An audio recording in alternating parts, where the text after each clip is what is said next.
नमस्कार, battle of Bengal में आप सभी का स्वागत है। आपके साथ मैं हूं खुशबू। पश्चिम बंगाल के अंदर 5वें चरण का मतदान संपन्न हो चुका है और इस बार भी बाकी फेजेस की तरह वहां पर बम्पर वोटिंग हुई है। कोरोना के बढ़ते संक्रमण के बावजूद वहां पर जनता में काफी ज्यादा उत्साह देखा गया वोटिंग के प्रति। इसी पर बातचीत करने के लिए हमारे साथ स्टूडियो में मौजूद हैं कैपिटल टीवी के editor in chief doctor Manish Kumar. Doctor साहब, बहुत बहुत स्वागत है आपका। धन्यवाद। डॉक्टर साहब, बाकी फेजेस की तरह इस बार भी बम्पर वोटिंग हुई है, तो इसका क्या संकेत है? देखिए, जिस तरीके से 5 फेजेस के चुनाव हो चुके हैं जी।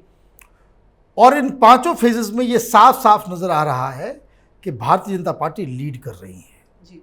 और मैं ऐसा क्यों कह रहा हूं, वो इसलिए कह रहा हूं कि देखिए, कल ही पोलिंग के दौरान ही ममता बनर्जी का रोना धोना कार्यक्रम चालू हो गया। जी।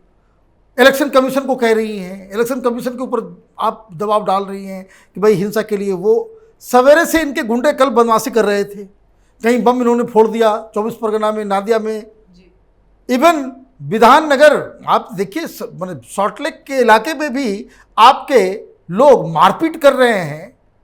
तो आप किस तरीके से आप इलेक्शन कमीशन के ऊपर हिंसा के लिए जो आप इलेक्शन कमीशन को जिम्मेदार बता रहे हैं, सीआरपीएफ। अच्छा हाँ, एक और अजीबोगरीब कहानी सीआरपीएफ को बता रही है कि भाई ये सीआरपीएफ वाले जो हैं वो बीजेपी को वोट कराने के लिए कह रहे हैं।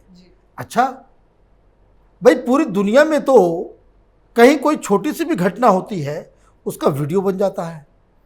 आपके कार्यकर्ता वैसे भी बहुत चतुर हैं, पढ़े लिखे हैं, स्मार्ट हैं, वीडियो क्यों नहीं बनता इसकी? भाई कोई स्टिंग ऑपरेशन हो, कोई प्रूफ हो। अभी देखिए, 4 दिन पहले तक जब वो कूच बिहार वाली घटना पिछले फेज में जब हुई थी, 4 लोगों की मौत हो गई, ये तृणमूल के सारे प्रवक्ता, ये प्रवक्ता क्या, ये तो माने सो कह सकते हैं कंपल्सिव माने अब्यूजर्स, वो आकर के ये कह रहे हैं कि भाई कहाँ है वीडियो, कहाँ इतने सारे लोग आ गए, वो प्रूफ मांग रहे थे। ये सबूत गैंग है ना। तो अब ये बताओ कि भाई आप जो ये आरोप लगा रहे हो कि सीआरपीएफ वाले जो है वो वायलेंस फैला रहे हैं, तृणमूल के कार्यकर्ताओं को वोट डालने नहीं दे रहे हैं, इसके सबूत हैं? इसके सबूत आपके पास नहीं होंगे। क्यों नहीं होंगे? क्योंकि इलेक्शन कमीशन के पास वो सारे सबूत हैं कि किस तरीके से स्मूथली बंगाल में चुनाव कराए जा रहे हैं, बूथ को लूटने नहीं दिया जा रहा है। और यही जो छटपटाहट है, मैं ये कहता हूं कि भाई बीजेपी आगे है, तो ये कोई ऐसा नहीं कि एग्जिट पोल देख करके मैं कह रहा हूं, ये ममता बनर्जी के बॉडी के लैंग्वेज को देख करके, ये टीएमसी की छटपटाहट को देख करके ये आकलन लगाया जा सकता है कि वहाँ दरअसल हो क्या रहा है।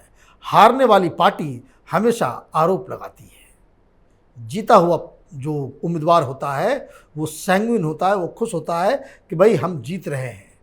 ये ठीक 2019 में चुनाव से पहले ये किस तरह से ये लिफ्ट कबाल, ये लुटियन गैंग, ये राहुल गांधी चुनाव के दौरान ही ईवीएम के ऊपर सवाल खड़ा करना शुरू चालू कर दिया। ये सवाल ये तब नहीं खड़ा करते जब ये चुनाव जीतते रहते हैं राजस्थान में, या फिर चुनाव जीतते रहते हैं पंजाब में, तब ये ईवीएम के ऊपर सवाल नहीं खड़ा करते।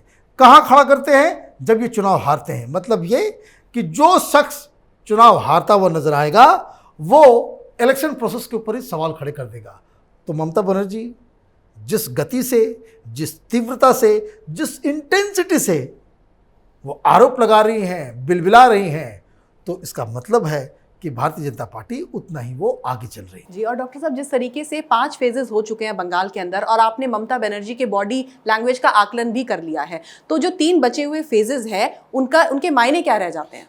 देखिए, जो 3 फेजेस हैं ये क्रूशियल हैं इन सेंस कि ये जो अब जो चुनाव जहाँ जहाँ हो रहे हैं वहाँ कुछ इलाके ऐसे हैं जहाँ मुस्लिम वोटर्स ही डिसाइडिंग फैक्टर है, और जिस हिसाब से वहाँ पे अब ट्रेंगुलर फाइट नज़र होता हुआ दिख रहा है, इसलिए ये जो ऑडियो आया, ये जो ममता सीआरपीएफ को लेकर के बयान दे रही है, वो उसका एक मायने हो जाता है।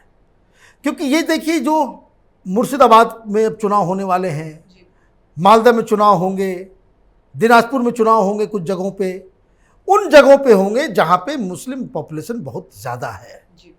अब वहाँ पे ममता बनर्जी को अब तो ये सवाल तो पूछना चाहिए, पता नहीं क्यों नहीं लोग पूछते कि ममता बनर्जी ये 2 फेज के बाद से वो चंडी पाठ भूल गई हैं, दुर्गा पाठ भूल गई क्या?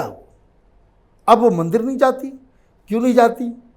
क्योंकि अब वो समय खत्म हो गया। अब मुस्लिम डोमिनेटेड इलाके में चुनाव हो रहे हैं, इसलिए ममता बनर्जी का चाल चरित्र और चेहरा सब कुछ बदल गया है। अब सीआरपीएफ के ऊपर सवाल उठाया जा रहा है। और मैं आपको बता दूं, जो खुफिया रिपोर्ट्स आ रहे हैं कि अगले 3 फेजेस में हिंसा के वारदात बढ़ेंगे, क्योंकि टीएमसी को अब ये लगने लग रहा है कि वो अब चुनाव में वापस नहीं आ सकती। तो ऐसा कुछ किया जाए कि जिससे इस पूरे प्रोसेस के ऊपर ही सवालिया निशान खड़े हो जाए। अब देखिए, सारे लोग कह रहे थे कि भाई कोरोना हो गया, कोरोना हो गया, कोरोना हो गया। तो एक तो दिल्ली के अंदर एक अलग, महाराष्ट्र और इधर से लुटियन गैंग जो है वो अलग कवर फायर दे रहा है कि भाई चुनाव तो अभी नहीं होना चाहिए। अरे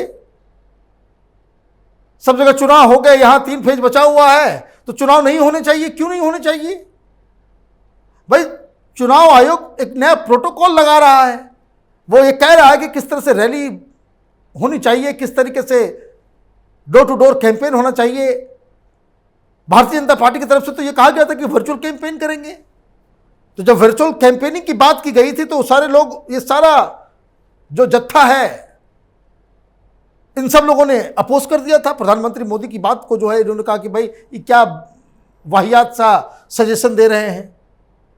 अब ये लोग जो कह रहे हैं कि भाई अब नहीं होना चाहिए, तो अभी भी कर लो जी। तो ये नहीं करेंगे। अब इलेक्शन कमीशन के सामने चॉइस लेना था कि डिसीजन लेना था, भाई करना क्या है जी। कोरोना की संख्या बढ़ रही है, बंगाल में भी बढ़ रही है जी। तो ऑल पार्टी मीटिंग बुलाई गई, सारे लोग गए। सारे लोगों ने कहा कि भाई अब थोड़ा सा प्रोटोकॉल आप बता दो, उसी हिसाब से हम लोग करेंगे, सोशल डिस्टेंसिंग वगैरह करेंगे, कुछ रैलियां कम कर देंगे, टाइम उसका चेंज कर देंगे। 72 घंटे का वो रूल बन ही गया है कि पहले 24 घंटे का होता था, अब 72 घंटे का वो साइलेंट पीरियड आपने कर दिया। तो बहुत सारी चीज़ों को हम मैनेज कर लेंगे। अकेली ममता बनर्जी कहते कि छटपटाहट, वो कह रही है कि नहीं नहीं नहीं नहीं, ये प्रोटोकॉल ठीक नहीं है। ये प्रोटोकॉल जो है लुटियन, ये दिल्ली वालों के लिए बनाया गया है। डेरेक ओब्रायन का आज कल का बयान था। उधर पोलिंग हो रही है, इधर वो डेरेक ओब्रायन जो है वो ट्वीट किए जा रहा है, वो बताया जा रहा है कि नहीं नहीं नहीं, ये जो इलेक्शन कमीशन ने जो नया कानून लगाया है कोविड को लेकर के, वो बीजेपी को फायदा होगा। अरे भाई, फॉर गॉड से कुछ तो शर्म करना चाहिए। इलेक्शन कमीशन अपना काम कर रही है और हर चीज़ में आप सवाल खड़े कर देते हो। भाई ऑल पार्टी मीटिंग बुलाई गई, ये कहा कि भाई, ये पूछा कि भाई सबको मर्ज कर दिया जाए। सारे पॉलिटिकल पार्टीज ने कहा कि भाई मर्ज नहीं करना है। आप अकेले अलग धुन बजा रहे थे बंसी की कि सबको मिक्स कर दो, ताकि जो सेंट्रल फोर्सेस जो है वो हर जगह इस्तेमाल ना हो पाए, तो ये लूट लेंगे। तो वो बात बनी नहीं, तो अब दूसरी बात बनी है, तो उस पर भी आप जो सारा जो टीएमसी का पूरा जो सिस्टम समझ में आ रहा है कि वो इलेक्शन कमीशन को बदनाम करके, सीआरपीएफ को बदनाम करके, पूरी व्यवस्था को बदनाम करके वो एक बहाना तलाश करने में जुटी हुई है कि चुनाव हारने के बाद वो प्रेस कॉन्फ्रेंस करके ये कह सके कि हम ये जनता का ये फैसला नहीं है जी। हम इसको नहीं मानेंगे जी। क्यों? क्योंकि ये इलेक्शन जो है वो मेरे हिसाब से नहीं हुआ। तो ये उसका एक जो है बहानेबाजी करने का तरीका है जी। और डॉक्टर साहब, जिस तरीके से राजनीति में हर चीज का कोई ना कोई रिएक्शन होता है, आपने जैसे कि बताया था कि चोट का जो दिखावा किया था ममता ने, उसका नेगेटिव इम्पैक्ट पड़ा, लेकिन जिस तरीके से तनातनी चल रही है ममता और चुनाव आयोग के बीच, तो वोटर्स पर इसका इम्पैक्ट किस तरीके से पड़ेगा?